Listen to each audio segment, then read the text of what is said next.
My name is Caroline Parker, 34 years old, living in an elegant, white-roofed house in a quiet suburban neighborhood of Austin, Texas. From the outside, anyone would probably think I'm living a dream life. A house with a rose garden blooming year-round, a handsome husband, and a full-time homemaker role I've proudly devoted myself to, tending to every corner of this home for more than 10 years.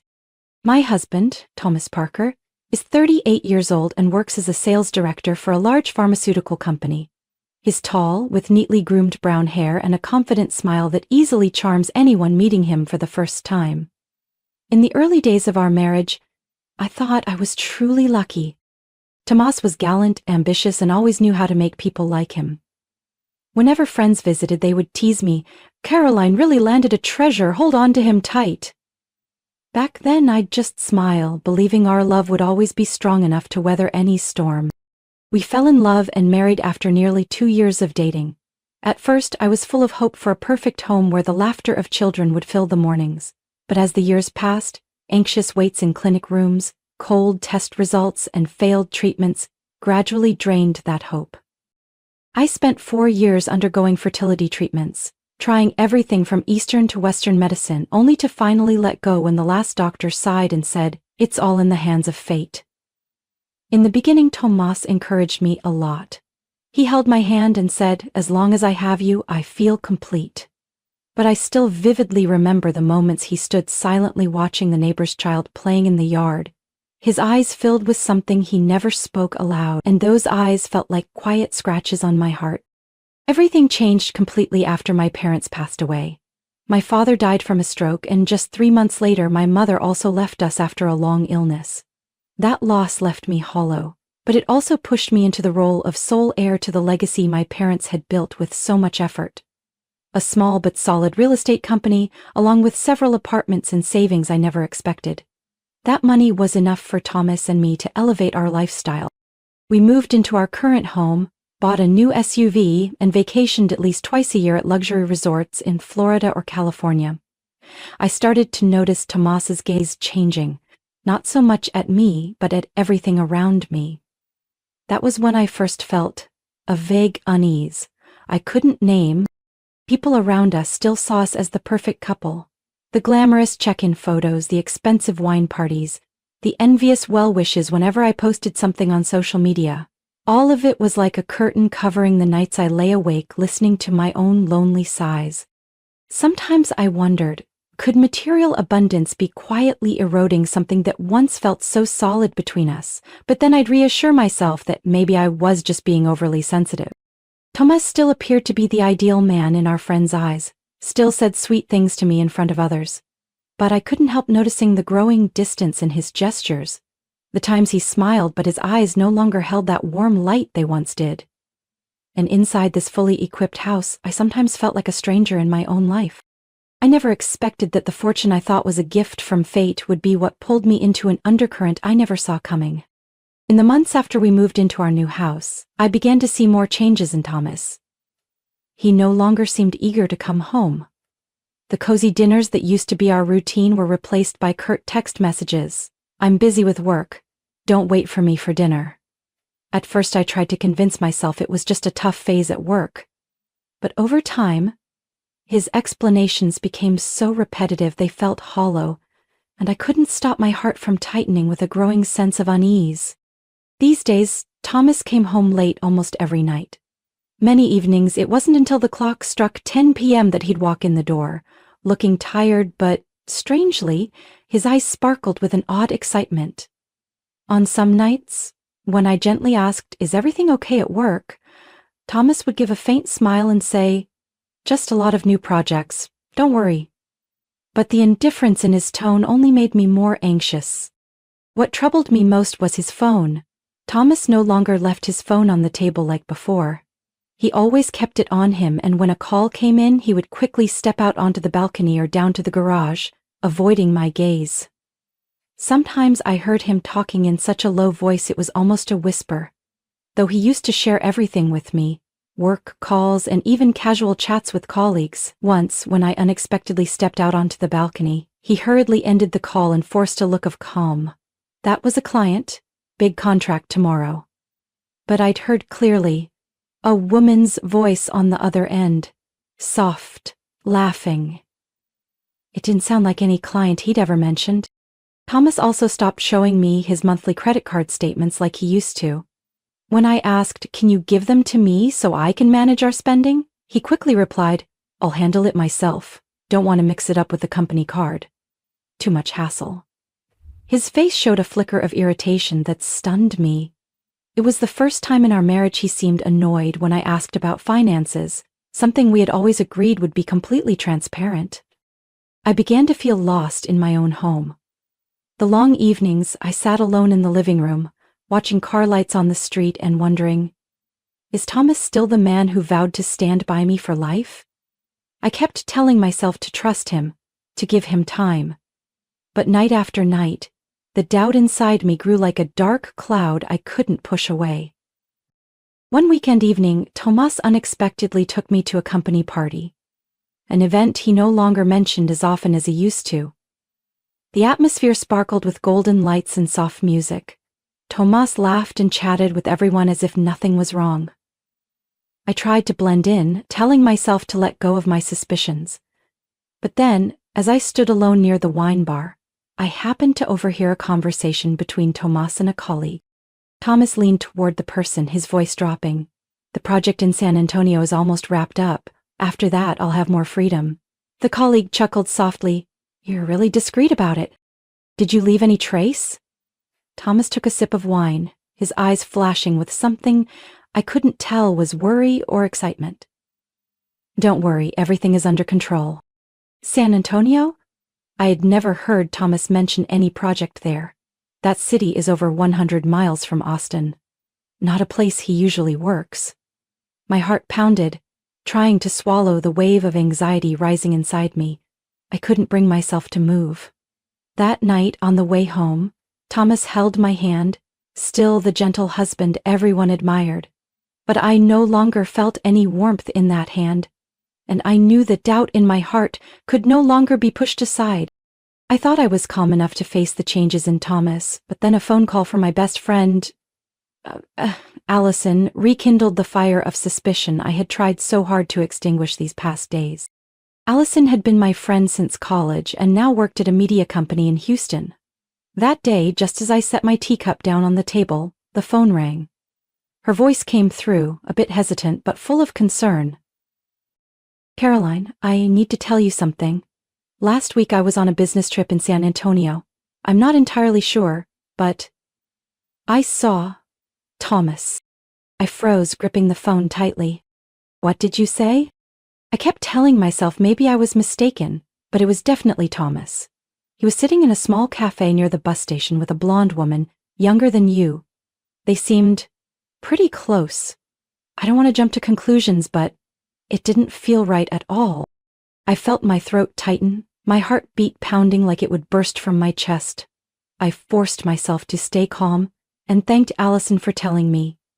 That night I sat by the window, staring out at the peaceful night sky while my heart churned. So many questions rushed in at once. Who was that woman? Why was Thomas hiding this from me? And why did everything seem to match the signs I'd seen all this time? 3 days later, Thomas unexpectedly came home earlier than usual. His face lit up unusually bright as he walked into the house, and before I could say anything, he spoke up. "I think we need some time for just us. Let's go to New Orleans this weekend. I already booked a room at a riverside hotel. We can rekindle things. What do you say?" I was surprised. Thomas had been using work as an excuse to avoid private moments like this for over a year now. This sudden offer made me feel both happy and uneasy. I tried to mask my unease with a calm expression. "Did you really mean that?"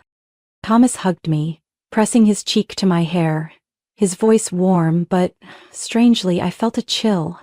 "I love you. That's all you need to remember, Carolyn." His gaze was deep as he looked at me, but somehow I saw in it something that felt like The whole night before the trip I lay awake. When Thomas finally fell asleep, I sat silently in the dim light. On impulse, I opened his briefcase, the one he always kept close. I hadn't meant to invade my husband's privacy, but something inside pushed me to find the truth.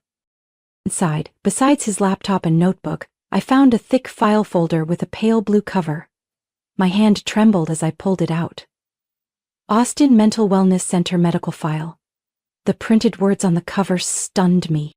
My heart raced wildly as I flipped through the first few pages. Complicated medical terms and messy red-marked charts that I didn't understand filled the file. But one section caught my eye. It had my name. Caroline Parker, preliminary assessment, symptoms consistent with delusional disorder. My vision blurred. I didn't dare read further. My hands folded the file and put it back exactly as it was. I sank to the bedroom floor, tears streaming down my face, but I didn't dare make a sound. Suddenly, memories flashed through my mind. Thomas's distant stares, the nights he came home late, the mysterious calls. His words earlier, "That's all you need to remember, I love you."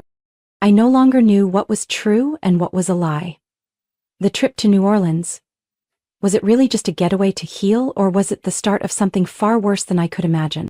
The trip to New Orleans began under the soft morning sunlight, but the atmosphere in the car was unusually heavy. Thomas drove, his eyes on the road but unable to hide his tension. He kept glancing at the rearview mirror, so much that I had to ask, "Is something wrong? Is someone following us?" Thomas gave a strained laugh, not turning to look at me.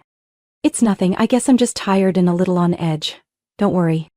But that laugh no longer reassured me. Throughout the drive, he took several calls, speaking so softly I could barely hear, his hands gripping the steering wheel until his knuckles went white. I sat beside him in silence, listening to my racing heartbeat, every passing minute only making my unease grow. Around midday, we stopped at an old gas station along the road, surrounded by the emptiness of Louisiana. A faded sign read, "Bayou Stop Gas," swinging in the breeze. Thomas turned off the engine and looked at me. "Do you want to go in and get some water or something? I'll fill up the tank, then we'll head out again." I nodded and stepped out while Thomas went toward the pump. A young man with suntanned skin in a worn blue uniform came over. His name tag read Ethan. He started pumping gas but subtly glanced at me through the window. When Thomas turned his back to check the rear of the car, Ethan came closer to the passenger side window, pretending to wipe it, then swiftly slipped a small piece of paper through the gap. I froze. Ethan said nothing, just shook his head slightly, his eyes serious, then walked off as if nothing had happened. I glanced at Thomas. He was bent over checking the tires, unaware. My hands shaking, I opened the note under the cover of the dashboard. "You need to get out of here right now. He's lying to you. Don't ask, don't hesitate." I heard my heart thudding loud, a sound that echoed so hard it felt suffocating. My whole body went cold. I took a deep breath, trying to stay calm. Thomas came back, his voice light as the breeze. "Go on in and get something to drink. I'll finish up here and come join you." I clenched the piece of paper in my hand and walked quickly into the convenience store. My mind was in chaos. Who was Ethan? Why did he send me a message? Did he mistake me for someone else? Or was I truly in danger? Inside the store, I pretended to pick out a few bottles of water, my eyes scanning for Ethan. At the end of the hallway leading to the back, he stood there, his look saying, "Follow me." I hesitated for a second, then decided to follow. Out back, next to a row of trash bins and an old generator, Ethan looked me straight in the eye, his voice low but clear. "Sorry for scaring you, but I couldn't just stand by. 3 weeks ago I saw your husband here. He was with a blonde woman. They were very close. I didn't plan to interfere, but then I overheard them talking." The ground seemed to tilt beneath me. My voice came out hoarse. "What were they talking about?" Ethan swallowed hard, glancing cautiously toward the front. "He called her his real wife. When she asked what about her, your husband said, 'Let this trip take care of it, then everything will be ours.' I heard it clearly, but I couldn't believe it. But this morning, he stopped for gas alone, called someone and said, 'All the hospital admission paperwork is done. She won't have any more chances.'" I gripped the hem of my shirt to keep my hands from shaking. Ethan went on, his eyes earnest. "I don't know what they're planning, but it's definitely not good. Don't go back to the car. If you want, I'll take you to the nearest police station. They'll help you." Footsteps sounded from the front. Thomas's voice called out, sharper than usual. "Caroline." Where are you? Ethan lowered his voice, pleading. You have to decide right now. If you go back, you won't get another chance. I took a deep breath, looking into those sincere eyes. All those years of love, all those memories now felt like a shattered picture that couldn't be pieced back together. I nodded, my voice barely a whisper to myself. Help me get out of here. Thomas's voice echoed from the front, no longer carrying any of the gentleness I used to know. I held my breath, my heart pounding as if it would burst. Every piece in my mind came together, the mysterious calls, the strange medical file, the calculated trip. It was no longer suspicion, it was the truth. I ran after Ethan, circling around the gas station's side exit. His old blue pickup was waiting. Ethan opened the door, urging softly. Hurry, don't look back. I climbed into the truck, hearing Thomas's footsteps pounding behind us. As the truck pulled away, I glanced in the rearview mirror. Thomas was running out, his face flushed with fury and panic. There was no longer the look of a husband searching for his wife, only the face of a man watching his plan fall apart. The old truck roared to life, kicking up dust as it left the gas station, leaving Thomas behind. I sat trembling beside Ethan. He glanced at me, his voice steadying. The police station's only about 30 miles from here. Hang in there. You're safe now. I could only nod slightly, tears silently streaming down my face. When we reached the police station in the small town of Bayou Grove, a female officer named Kelly greeted me. I recounted everything. The warning note, the medical file, and Thomas's strange behavior. Kelly listened intently, then spoke gently. At this point, we can't arrest him based on suspicion alone, but we'll file a report right away. I advise you to request an emergency protective order and consider hiring a lawyer or a private investigator to gather more evidence.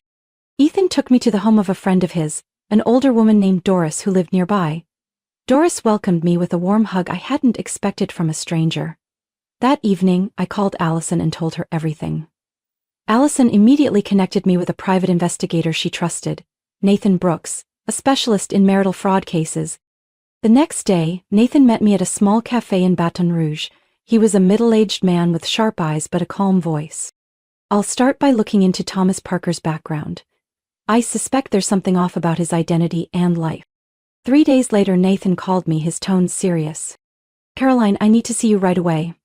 I've uncovered the truth. At his small office, Nathan handed me a thick file. On top was a photo of Thomas standing next to a blonde woman and 2 twin children, about 8 years old, taken in front of a house in Jackson, Mississippi. He pointed at the picture. Your husband's real name is Thomas Green. He's had another family in Jackson for the past 10 years. That woman is Amanda Green, his legal wife in Mississippi. The 2 children are his. I was stunned. 10 years. That meant when he and I were still newlyweds, he already had another family? Nathan continued, his voice grave. They've been plotting to take over your assets. I obtained a warrant to access Thomas's call records. In the recordings, he spoke with a man named Samuel, a psychiatrist, about creating a fake file for you, preparing to have you committed under a false diagnosis to control your asset. He handed me Thomas's bank statements. Payments made to Dr. Samuel with the note, fee for file preparation. My hands trembled as I held those papers. Everything was clearer than ever. The man I had loved and trusted all these years was actually a fraud, using my trust to try and take everything. Nathan placed his hand gently on the table, his eyes full of resolve. Now's the time you need a good lawyer. I can recommend someone. We'll work together to protect you and bring him to justice. I drew a deep breath, my heart aching, but filled with a strange new determination.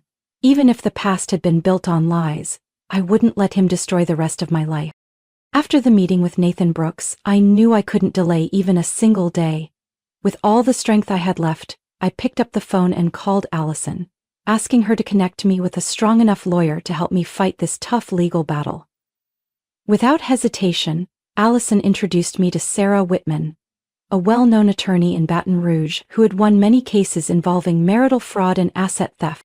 That very afternoon, I met Sarah at her office, a simple space that radiated determination through the thick case files piled on the desk. Sarah listened as I spoke, her eyes lighting up with resolve. Caroline, this file is enough to charge Thomas with bigamy and fraud. The first thing we need to do is immediately request an order to freeze all joint and individual accounts to prevent any transactions. With Sarah and Nathan's support, I quickly signed all the necessary papers. Just 2 days later, the court approved the order to freeze the accounts and real estate assets that Thomas had co-owned with me. At the same time, Sarah officially filed charges with the authorities in both Louisiana and Mississippi, the two places where Thomas had operated under his false identity. The storm began. Thomas surely never expected that I could act so quickly and decisively. 3 days later, police working across both states raided and arrested Thomas at a rental apartment near the Texas border, where he had been hiding after realizing his plans had collapsed. Amanda Green, his real wife, was also detained for investigation on charges of being an accomplice. I still clearly remember the moment I stepped into the courtroom for the first time. My heart pounded in my chest as I saw Thomas led in, handcuffed, looking nothing like the confident, polished man who once stood beside me. His face showed pure bitterness when he saw me sitting there. Not the trusting, loving wife I once was, but the plaintiff ready to stand up and demand justice.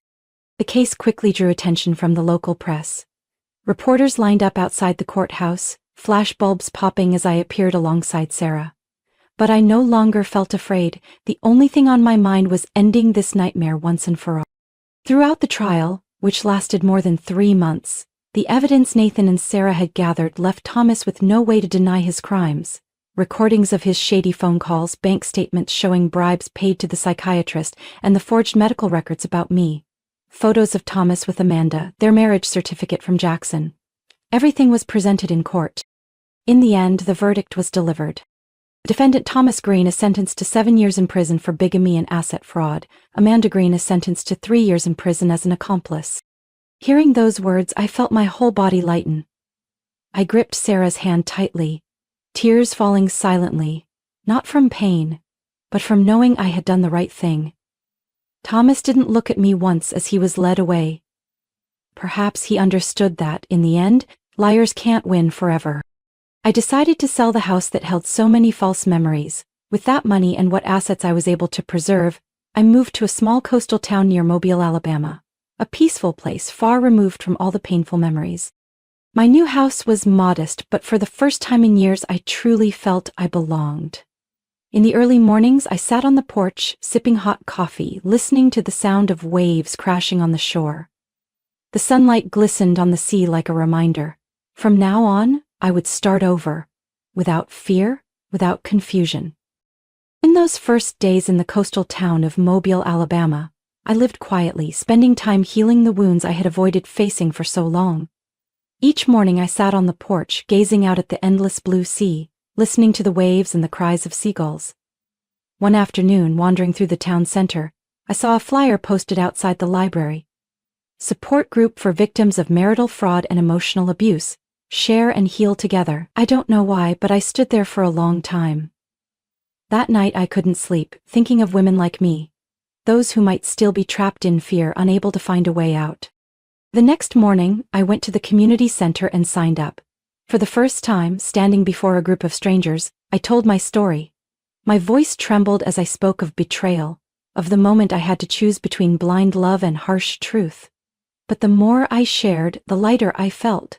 The shining eyes of the women before me, their nods of understanding, their quiet tears, it all gave me strength.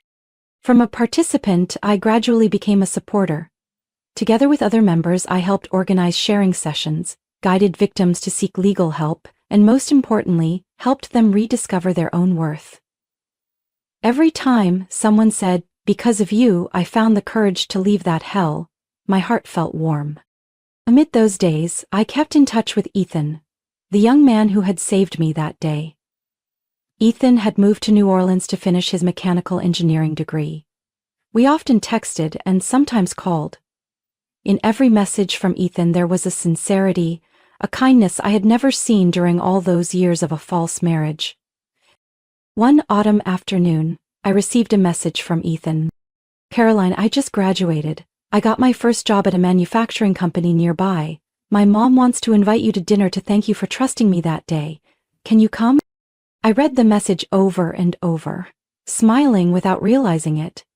The truth was, The ones who deserved thanks were Ethan and his mother, for they had pulled me from the abyss.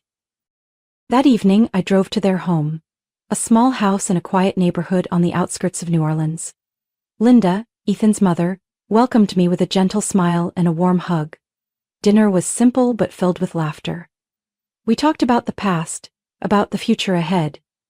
Ethan excitedly spoke of his new job and his dream of building machines to help the community. Linda, with proud eyes, shared about the struggles of raising a child alone and the regret of once watching a loved one be taken advantage of. I sat there, listening, feeling a peace I hadn't known in so long. Among people who shared no blood ties, no common past, I felt what I had longed for all these years: genuine kindness, sincere hearts with no hidden agendas. As we said goodbye, Linda held my hand, her voice thick with emotion. "Caroline, thank you for not turning your back on my son that day. Because of you, he's grown so much." I gently squeezed her hand, speaking from the heart. It was Ethan who saved me, and because of that I learned that real family isn't about blood, it's about those who treat you with all their heart. That night on my way home, I stopped by the beach, opened the door to better hear the waves. The night sky sparkled with stars, and I knew my life had truly entered a new chapter. A chapter of freedom, strength, and gratitude for the kind souls who led me out of the darkness. Looking back on my journey, I understand that what seemed like the deepest pain was actually the beginning of a new, meaningful life. From a deceived wife, I found myself again, stronger, freer, and more appreciative of life's true values. I learned that family isn't necessarily those who share your blood, but those who come to you with sincerity and kindness. Now, I live to spread hope, walking alongside those who, like me, once felt lost. What do you think of Caroline's story and her journey of rediscovery? Share your thoughts below and let us know how you feel. Don't forget to follow the channel for more inspiring stories about family and life.